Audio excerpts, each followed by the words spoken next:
오늘 우리에게 주시는 하나님의 말씀은 신약 성경 요한복음 2장 13절로 22절 말씀입니다. 요한복음 2장 13절로 22절 말씀입니다. 이 계시의 말씀을 봉독할 때 다 함께 살아계신 하나님의 음성을 들을 수 있기를 바랍니다.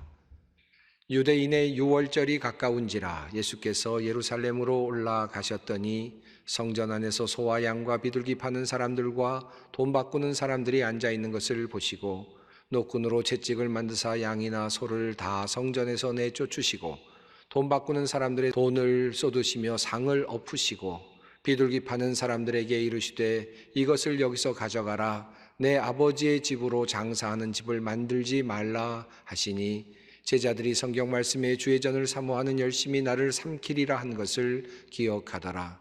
이에 유대인들이 대답하여 예수께 말하기를 내가 이런 일을 행하니 무슨 표적을 우리에게 보이겠느냐. 예수께서 대답하여 이르시되 너희가 이 성전을 헐라 내가 사흘 동안에 일으키리라. 유대인들이 이르되 이 성전은 46년 동안에 지었거늘 내가 3일 동안에 일으키겠느냐 하더라. 그러나 예수는 성전된 자기 육체를 가리켜 말씀하신 것이라. 죽은 자 가운데서 살아나신 후에야 제자들이 이 말씀하신 것을 기억하고 성경과 예수께서 하신 말씀을 믿었더라. 아멘. 레이먼드 브라운이라고 하는 성서학자가 있습니다. 이 성서학자는 요한복음을 아주 전공하고 또 그 부분에 있어서 아주 탁월한 학자입니다. 이 분이 요한복음 1장부터 10장에 나오는 앞부분에 나오는 그런 요한복음의 구조를 파악하는 과정 속에서 매우 중요한 한 가지를 주장했습니다. 그것은 요한복음의 앞부분부터 나오는 모든 내용들이 옛 것과 그리고 새 것이라고 하는 두 가지 대비되는 대조되는 관점을 계속해서 보여주고 있다라고 하는 것입니다. 그래서 옛 것이 새 것에 의해서 대체되는 리플레이스먼트 되는 그와 같은 모습이 요한복음 1장부터 계속해서 나타나고 있다라고 하는 그런 주장을 했습니다. 사실 요한복음을 읽어보면 1장부터 이어지는 내용들이 그러합니다. 1장을 보면 세례 요한이 사람들에게 세례를 주는데 물로 세례를 주지요. 그런데 예수님을 보게 됩니다. 세례 요한이 만나게 되는데 예수님을 만나고 나서 그가 고백하는 내용이 있습니다. 나는 물로 세례를 주는데 그런데 이제 성령으로 세례를 주실 분이 오셨다. 내가 그분을 만났다. 라고 그렇게 고백하는 것을 우리가 보게 됩니다. 그래서 옛 물세례, 옛 것이 물세례라면 새로운 것은 성령 세례라고 하는 것. 그래서 성령 세례로 대체되고 있는 모습을 우리는 성경을 통해서 보게 됩니다. 지난주에 우리가 함께 읽어보았습니다마는 요한복음 2장의 말씀은 가나에서 혼인잔치의 이야기였습니다. 가나의 혼인잔치에서 그만 포도주가 떨어졌습니다. 세상적으로 인간적으로 많은 포도주를 함께 먹으면서 즐거워해야 할 잔치자리였는데 그만 포도주가 떨어졌습니다. 사람들이 준비했던 포도주가 그만 동이 났습니다. 그래서 예수님께서 대신 새로운 포도주를 만들어 주십니다. 정결례를 사용되는 항아리에 모든 물들을 가득 붓고 나서 그 물을 갖다 주라고 하시고 그 물로 통해서 포도주가 변하는 그런 포도주로 변하는 놀라운 기적을 경험하게 됩니다. 세상의 옛 포도주는 예수님께서 만들어주시는 새로운 포도주로 대체되고 있음을 성경이 알려주고 있죠. 3장도 마찬가지입니다. 예수님께서 니고데모를 만나신 다음에 그저 인간적으로 육적으로 탄생하는 것을 넘어서는 또 다른 탄생에 대해서 말씀하십니다. 육적인 탄생이 아닌 거듭남, 영적인 탄생이 필요하다라고 하는 말씀을 구원을 얻고자 찾아온 니고데모에게 말씀하셨습니다. 다시 말하면 육적인 출생은 영적인 출생으로 대체되어야 한다라고 하는 말씀이었습니다. 4장에서도 사마리아 여인을 만나시는데 예수님께서는 사마리아 여인으로부터 질문을 받습니다. 예루살렘 성전에서 예배를 드려야 합니까? 아니면 이 산에서 그리심산에서 예배를 드려야 합니까? 라고 물었을 때 예수님께서는 이것도 저것도 아니다라고 말씀하시면서 새롭게 대체될 예배의 모습을 설명하셨습니다. 영과 진리로 예배할지니라 라고 그렇게 말씀을 하시죠. 6장으로 넘어가면 5천 명을 먹이시는 사건이 있습니다. 그곳에서도 새로운 그 대체가 되는 모습이 나타납니다. 그저 육적인 떡, 그저 사람들이 먹는 떡, 그 떡을 가지고 5천 명의 사람들을 예수님께서 먹이셨습니다. 그러나 예수님께서는 그들을 먹이신 후에 나는 생명의 떡이다 라고 말씀하시면서 이 떡을 먹어야 한다는 말씀을 분명하게 말씀하십니다. 내가 곧 생명의 떡이라 너희 조상들은 광야에서 만나를 먹었어도 죽었거니와 이는 하늘에서 내려오는 떡이니 사람으로 하여금 먹고 죽지 아니하게 하려는 것이다 라고 주님께서 말씀하십니다. 이렇듯 요한복음을 따라 읽어보다 보면 요한복음 속에는 옛 것과 새로운 것이라고 하는 그런 대비가, 그런 대조가 나타나고 있는 것을 확인할 수 있습니다. 요한복음 1장 맨 앞부분도 역시 그렇습니다. 태초에 말씀이 계셨다라고 시작되는 이 이야기는 14절에서 이 말씀이 육신이 되어 우리 가운데 거하심에 라고 이야기합니다. 이것은 또 다른 하나님의 임재의 양식이었습니다. 과거에는 성전이라고 하는 곳에 하나님께서 임재하셨죠. 성막이라고 하는 곳에 하나님께서 계셨습니다. 그래서 하나님을 만날 수 있는 곳이 성전이었고 하나님을 만나기 위해서는 성막에 가야만 했습니다. 그런데 말씀이 육신이 되어 이제 이 세상에 계신다, 함께 계신다라고 하는 또 다른 하나님의 임재의 방식이 드러나고 있습니다. 이 방식으로 이제 대체되었다라는 사실을 알려주고 있습니다. 그래서 그런지 요한복음을 읽어보면 성전이라는 단어도 좀 공관복음과는 다르게 사용되고 있습니다. 이 공관복음에서 사용되는 성전이라고 하는 단어는 히에론이라고 하는 단어를 사용합니다. 하나님을 만날 수 있는 곳이라고 하는 그런 뜻입니다. 그런데 이와 다르게 요한복음에서는 나오스라고 하는 단어를 사용합니다. 하나님께서 거하시는 곳이라고 하는 그런 뜻을 가지고 있습니다. 그래서 하나님께서 함께 하시는 그런 새로운 양태로서의 성전을 설명하고 있습니다. 예수 그리스도의 몸, 바로 그 성전을 의미하고 있는 것입니다. 장황한 설명을 드렸습니다마는 이 배경 아래서 오늘 본문 말씀을 함께 살펴보려고 합니다. 오늘 본문 말씀은 지난 주일 함께 읽었던 가나의 혼인잔치 이어지는 본문 말씀 내용입니다. 예수님께서 가나의 혼인잔치에서 물로 포도주를 만드시고 이적을 베풀어 주신 후에 예수님께서 공생애를 처음으로 시작하시면서 예루살렘에 오르셨습니다. 예루살렘에 오르실 때 그때는 유월절이 다가오는 절기였습니다. 이제 첫 번째 유월절을 예수님께서 예루살렘에서 맞이하게 되시죠. 세 번째 맞이하실 때에는 그분은 그곳에서 십자가에 달려 돌아가시게 될 것입니다. 첫 번째 유월절을 맞이하는 그때 예수님께서 예루살렘 성전에 오르셨습니다.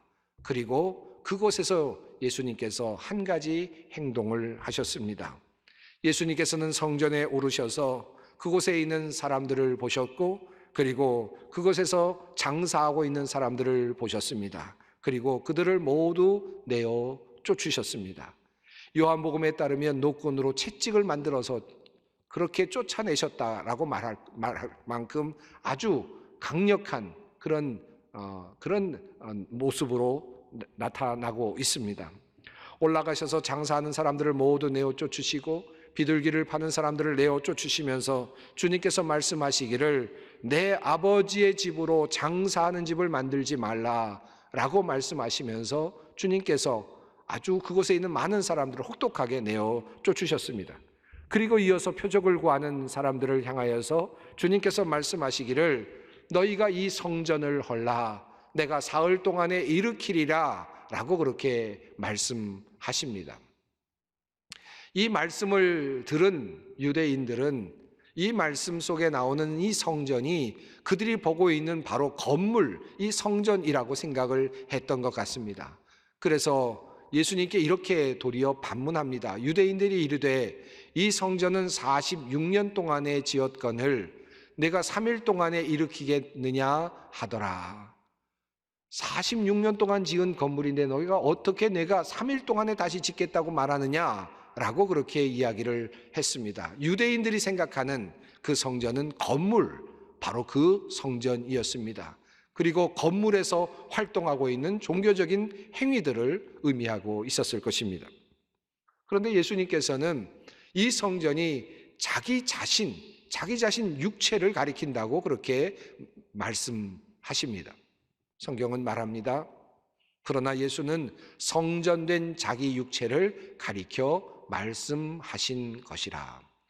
물론 그 당시에 그들은 알지 못했습니다. 이 뜻인 줄 몰랐습니다. 나중에야 하나님께서 죽었던 예수 그리스도를 다시 살려내신 후에야 이 말씀이 바로 예수님의 이 말씀이 자기 자신의 육체를 말씀하시는 것이라는 사실을 알게 되었습니다. 자, 그러니까 오늘 본문 말씀을 보면 예수님께서 성전을 헐라라는 말씀을 하셨을 때 유대인들은, 이 말씀을 들었던 유대인들은 건물로서의 성전을 생각하고 있었고, 예수님 자신은 자기 자신의 몸이라고 하는 관점에서 이 말씀을 하셨다는 것을 우리가 정리할 수 있습니다. 자, 그렇다면 이 말씀의 흐름 가운데서 매우 중요한 한 가지 표현을 우리가 좀 더 살펴볼 필요가 있는데, 그것은 바로 헐라라고 하는 표현입니다. 이 성전을 헐라라고 하는 이 표현법에서 우리가 매우 중요한 한 가지 단서를 얻어야 합니다. 너희가 이 성전을 헐라라고 하는 이 말씀의 원뜻, 그리고 이 표현법에 매우 중요한 단서가 있습니다. 여기서 너희가라고 하는 이 말씀은 유대인들을 가리키는 말입니다. 너희가 이 성전을 헐라라고 하는 말은 유대인들을 가리키는 말이죠. 그런데 흥미롭게도 헐라라고 하는 이 말은 그냥 명령형이 아닙니다. 헬라어 원문을 살펴보면 이 말씀은 조건절로 되어 있습니다. 조건절이면서 명령형으로 되어 있습니다. 참 드문 표현법이라고 합니다. 만일 내가 무엇을 한다면 이라고 하는 뜻이죠. 네가 어떻게 한다면, 만일 내가 어떻게 한다면 이란 뜻을 가지고 있습니다. 그런 면에서 또 이어지는 명령형입니다. 다시 말해서 너희가 이 성전을 헐라라고 하는 이 말을 보다 더 정확하게 표현한다면 너희가 이 성전을 헐어버린다면 이라고 하는 말입니다. 너희가 이 성전을 헐어버리게 된다면 이라고 하는 말씀이죠. 예수님의 말씀은 유대인의 입장에서 듣는다면 이와 같은 말씀이었을 것입니다. 너희가 보는 이 건물, 이 성전은 아무런 의미가 없는 것이다. 이 성전을 헐어버리라. 하나님을 만나려고 하나님의 임재의 장소라고 여기며 이곳에서 너희가 끊임없이 왔다 갔다 하였고 노력하지 않았느냐? 그런데 너희의 이 성전의 모습, 오늘의 성전의 모습은 어떠하냐? 너무나 많은 잘못된 관행과 죄로 망가지고 말지 않았느냐? 너희가 성전에서 장사를 하고 짐승을 팔고 있지 않느냐? 어찌 이 성전이 아버지의 집이 장사하는 집이 될 수 있다는 말이냐? 개인의 이익을 챙기는 것이 될 수 있다는 말이냐? 그러므로 너희에게 말한다. 너희가 이 성전을 헐라. 만일 너희가 이 성전을 헐기를 원한다면, 만일 너희가 이 성전을 헌다면, 그러면 내가 새 성전을 일으키리라. 주님 말씀하시는 것입니다. 2020년 창립 43주년을 보내면서 코로나19의 상황 속에서 우리는 하나님께서 우리에게 말씀하여 주시는 그 말씀을 바로 이 관점에서 듣게 됩니다. 지금까지 내가 보았던 바로 그 교회, 내가 습관처럼 다녔던 바로 그 성전, 그 성전을 내가 헌다면, 내가 그 성전을 헐어버린다면 내가 사흘 안에 내가 새 성전을 일으키리라. 지금까지 하나님의 마음을 아프게 하였던 그 모습들, 성전에서 장사와 같은 일을 했던 그 모습들, 부끄러웠던 그 성전의 모습들, 삶들, 그 모든 삶이 포함된 그 성전을 너희가 헌다면 내가 새 성전을 지어주리라. 주님 말씀하십니다. 두 번째로 예수님께서 성전이라고 말씀하신 것, 것은 예수님의 몸 그 자체를 의미했다고 말씀을 드렸습니다. 만약에 예수님의 관점에서 이 말씀을 이해한다면 어떤 뜻이 될까요? 자신의 육체를 성전이라고 말씀하면서 너희가 이 성전을 헌다면 이라고 말씀하셨다면 이것은 어떤 뜻이 되겠습니까? 역시 조건절이며 명령형입니다. 다시 말하면 이것은 그렇게 해석한다면 역설적인 그런 명령형으로 이해할 수 있을 것입니다. 성전을 헐고 즉시 결과가 어떻게 되는지 너희 한번 보겠느냐라고 하는 그런 의미가 담겨있는 조건절 명령형이 되는 것입니다. 너희가 참된 성전인 그 성전인 나를 허물어 버린다면, 나의 육체를 허문다면 나는 사흘 동안에 다시 일어나리라 라고 하는 말씀입니다. 이것을 보다 의미를 담아서 의역을 한다면 이렇게 될 수 있겠습니다. 너희가 이 성전, 참된 성전을 헐기만 해봐라. 그렇게 된다면 나는 다시 이 성전을 사흘 안에 세울 것이다 라고 하는 주님의 강력한 의지입니다. 이 말씀은 너희가 나를 죽여도 나는 다시 일어나리라고 하는 확고한 주님의 선언입니다. 이 말씀은 너희가 성전을 무너뜨려도 참된 성전은 다시 일어날 것이라고 하는 확고한 주님의 선포이기도 합니다. 결국 유대인들은 어떻게 했습니까? 유월절 날 그들은 예수 그리스도를 십자가에 못 박음으로 참된 성전, 이 땅에 오신 참된 성전을 그만 허물어 버리고 말았습니다.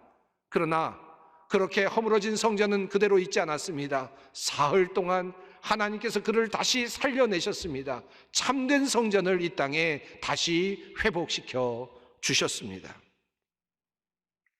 많은 분들이 오늘의 상황을 기독교의 위기의 시간으로 분석합니다. 그리고 새로운 형태의 박해 시대를 우리가 지금 살아가고 있다고 그렇게 고통스럽게 호소하는 분들도 참 많습니다. 지속적으로 교회를 흔드는 세력들이 있고 교회에 대한 비판과 그리고 공격이 계속적으로 늘어가고 있습니다. 이단들이 창궐하고 있습니다. 그래서 코로나19 이후 상황 속에서 한국교회가 과연 제대로 살아남을 수 있을까를 고민하며 걱정하는 분들이 참 많이 있습니다. 그런데 오늘 이 말씀 속에서 주님의 단호한 결단을 우리는 듣습니다. 너희가 이 성전을 헌다면 내가 사흘 동안에 일으키리라. 너희가 이 성전을 헐라. 내가 사흘 동안에 일으키리라. 만일 너희가 참다운 교회, 진정한 교회를 무너뜨린다 할지라도 나는 사흘 안에 다시 주님의 교회를 세울 것이다. 너희가 아무리 교회를 무너뜨리고 망가뜨려도 나는 진정한 교회, 진실된 교회를 다시 세우고 말 것이다. 주님의 단호한 결의입니다. 우리는 이 말씀 속에서 주님의 이와 같은 단호한 결정을 듣게 되는 것입니다. 참으로 흥미롭게도 유대인들이 들었던 성전에 대한 개념이 다르고 예수님 자신이 말씀하고 계시는 성전의 개념이 다릅니다마는, 그래서 두 가지로 저희가 지금 해석을 해보았습니다마는, 그러나 그 결과 내가 다시 교회를 세우리라, 사흘 안에 교회를 세우리라 라고 하는, 일으키리라고 하는 말씀 속에 나오는 그 교회는 동의를 합니다. 그 교회는 어떤 교회입니까? 바로 부활하신 그리스도의 몸된 교회입니다. 건물로서의 그 교회를 너희가 헐게 된다면 나는 사흘 동안에 새로운 교회를 일으키리라. 그 교회는 어떤 교회입니까? 부활하신 그리스도의 몸이지요. 예수님께서 십자가에 달려 돌아가시게 하고 그 육신으로 오신 그 성전을 유대인들이 헐어버렸습니다마는 사흘 동안 주님께서 다시 일어나셨습니다. 그 육신으로 일어난 그 성전은 어떤 모습입니까? 부활하신 그리스도의 몸입니다. 그러므로 부활하신 그리스도의 몸이 바로 진정한 회복된 성전임을 우리는 깨닫게 됩니다. 우리 교회가 앞으로 어떻게 가야 할 것인가? 비전이 무엇인가? 교회의 미래는 어떠할 것인가? 우리는 여러 가지 논의를 하고 있습니다마는 그보다 더 중요한, 매우 중요한 관점이 있습니다. 그것은 우리 소망교회가 과연 부활하신 그리스도의 몸된 교회인가? 라고 하는 질문을 먼저 던져보는 것입니다. 이것이 매우 중요합니다. 교회가 부활하신 그리스도의 몸이라면 그것은 무엇을 의미하는 것입니까? 교회는 예수 그리스도의 그 부활의 생명, 영원한 생명을 가진 공동체여야 한다는 뜻입니다. 부활하신 그리스도의 몸이라고 하는 말은 그 부활의 생명이 교회 안에 있다라는 뜻입니다. 생명이 없는 교회는, 부활의 능력이 없는 교회는 죽은 교회이고 진정한 교회가 아닙니다. 우리 소망교회가 앞으로도 끊임없이 추구해야 하고 그리고 끊임없이 살펴나가야 할 바로 그것은 부활의 능력이 있는 교회입니다. 영원한 생명의 능력이 있는 교회, 이 교회를 앞으로도 44년, 45년 계속해서 이어나가야 할 것입니다. 또 한편으로 이 말씀은 이 부활의 능력, 부활의 몸이라고 하는 의미는 단순하게 그저 몸과 팔과 그리고 다리가 합해져 있는 그와 같은 그저 몸 덩어리의 연합체를 의미하지는 않을 것입니다. 부활하신 그리스도의 몸이라면 그 몸은 나름의 인격을 가지고 있는 몸이시고 그리고 성품을 가지고 계시는 몸이시고 그리고 품격을 가지고 계시는 몸이십니다. 부활하신 그리스도의 몸, 주님께서 부활하신 후에 모든 제자들에게 용서를 선포하셨고 사랑을 선포하셨고 믿음을 선포하셨습니다. 그 모습 그대로, 예수님께서 사셨던 그 모습대로 부활하신 예수 그리스도의 모습처럼 품격을 지닌 그런 교회가 되어 가는 것입니다. 부활의 주님께서 우리에게 새롭게 세워주시는 성전 교회는 영원한 생명의 능력이 있는 교회입니다. 창립 43주년에 우리 주님께서 새롭게 세워주시고자 하는 교회 성전은 아무리 세상이 무너뜨리려고 해도 다시 세워주시는 그 교회는 부활하신 주님의 품격, 주님의 그 품성이 드러나고 있는 그런 교회여야 합니다. 사랑하는 소망의 성도 여러분, 창립 43주년을 맞으면서 우리 주님께서 우리에게 주시는 그 말씀을 주목합니다. 너희가 이 성전을 헌다면 내가 성전을 세우리라. 너희가 이 성전을 헌다면 내가 사흘 동안에 새 성전을 세우리라. 이 말씀을 깊이 묵상하는 창립 43주년이 되었으면 좋겠습니다. 옛 성전을 헐어버리고 그리고 주님께서 주시는 참된 부활하신 주님의 그 성전을 우리가 다시 새롭게 받는 귀한 오늘이 되기를 원합니다. 함께 기도하겠습니다. 코로나19로 위기를 맞고 있는 세상 속에서 창립 43주년을 맞는 소망교회를 사랑하시는 하나님, 너희가 이 성전을 헌다면 말씀하시는 주님의 말씀을 희망의 말씀으로 받습니다. 참된 그리스도의 몸으로 세상에 생명을 전하는 주님의 교회 되게 하옵소서. 예수님의 이름으로 기도드립니다. 아멘.